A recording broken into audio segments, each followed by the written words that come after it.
కుమారమి 3 నెలలైన తరువాత నీ కోడలగు తామారు జారత్వము చేసెను. అంతేకాక ఆమె జారత్వము వలన గర్భవతి అయినదని యూదాకు తెలుపబడెను. అప్పుడు యూదా, ఆమెను బయటికి తీసుకుని రండి, ఆమెను కాల్చి వేయవలెనని చెప్పెను.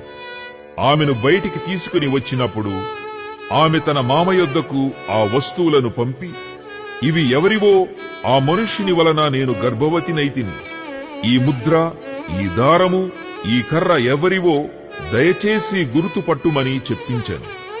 యూదా వాటిని గుర్తుపట్టి, నేను నా కుమారుడైన షేలాను ఆమెకు ఇయ్యలేదు గనుక ఆమె నాకంటే నీతిమంతురాలని చెప్పి మరి ఎప్పుడునూ ఆమెను కూడలేదు.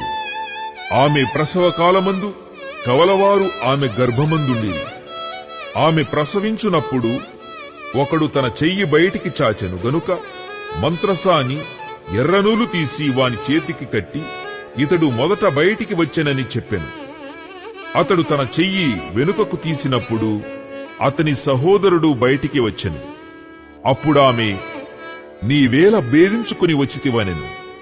అందుచేత అతనికి పెరేసు అను పేరు పెట్టబడెను. తరువాత తన చేతిని తొగరుగల అతని సహోదరుడు బయటికి వచ్చెను. అతనికి జరహు అను పేరు పెట్టబడెను.